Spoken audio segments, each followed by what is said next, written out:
Yeremia pasal 28 ayat pertama sampai ayatnya yang ke-17.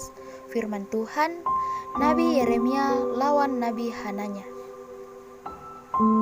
Dalam tahun itu juga, pada permulaan pemerintahan Sedekia, Raja Yehuda, dalam bulan yang kelima tahun yang keempat, berkatalah Nabi Hananya bin Asyur yang berasal dari Gibeon itu kepadaku di rumah Tuhan di depan mata imam-imam dan seluruh rakyat. Beginilah firman Tuhan semesta alam, Allah Israel. Aku telah mematahkan kuk Raja Babel itu. Dalam 2 tahun ini aku akan mengembalikan ke tempat ini segala perkakas rumah Tuhan yang telah diambil dari tempat ini oleh Nebukadnezar, Raja Babel, dan diangkutnya ke Babel. Juga Yekhonya bin Yoyakim, Raja Yehuda beserta semua orang buangan dari Yehuda yang dibawa ke Babel akan kukembalikan ke tempat ini. Demikianlah firman Tuhan. Sungguh aku akan mematahkan kuk Raja Babel itu.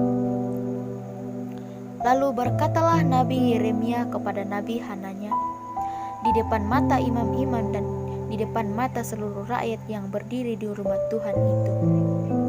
Kata Nabi Yeremia, amin. Moga-moga Tuhan berbuat demikian. Moga-moga Tuhan menepati perkataan-perkataan yang kau nubuatkan itu dengan dikembalikannya perkakas-perkakas rumah Tuhan dan semua orang buangan itu dari Babel ke tempat ini. Hanya dengarkanlah hendaknya perkataan yang akan kukatakan ke telingamu dan ke telinga seluruh rakyat ini. Nabi-nabi yang ada sebelum aku dan sebelum engkau dari dahulu kala telah bernubuat kepada banyak negeri dan terhadap kerajaan-kerajaan yang besar tentang perang dan malapetaka penyakit sampar. Tetapi mengenai seorang nabi yang bernubuat tentang damai sejahtera, jika nubuat nabi itu digenapi, maka barulah ketahuan bahwa nabi itu benar-benar diutus oleh Tuhan.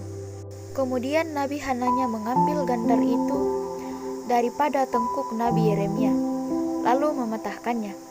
Berkatalah Hananya di depan mata seluruh rakyat itu, beginilah firman Tuhan, dalam 2 tahun ini, begitu jugalah aku akan mematahkan kuk Nebukadnezar, Raja Babel itu, daripada tengkuk segala bangsa. Tetapi pergilah Nabi Yeremia dari sana. Maka sesudah Nabi Hananya mematahkan gandar daripada tengkuk Nabi Yeremia, datanglah firman Tuhan kepada Yeremia. Pergilah mengatakan kepada Hananya, beginilah firman Tuhan. Engkau telah mematahkan gandar kayu, tetapi aku akan membuat gandar besi sebagai gantinya. Sebab beginilah firman Tuhan semesta alam, Allah Israel. Kuk besi akan kutaruh ke atas tengkuk segala bangsa ini, sehingga mereka takluk kepada Nebukadnezar, Raja Babel. Sungguh mereka akan takluk kepadanya. Malahan binatang-binatang di padang telah kuserahkan kepadanya. Lalu berkatalah Nabi Yeremia kepada Nabi Hananya, dengarkanlah hai Hananya, Tuhan tidak mengutus engkau, tetapi engkau telah membuat bangsa ini percaya kepada dusta. Sebab itu, beginilah firman Tuhan, sesungguhnya aku menyeru engkau pergi dari muka bumi. Tahun ini juga engkau akan mati, sebab engkau telah mengajak murtad terhadap Tuhan. Maka matilah Nabi Hananya dalam tahun itu juga, pada bulan yang ke-7.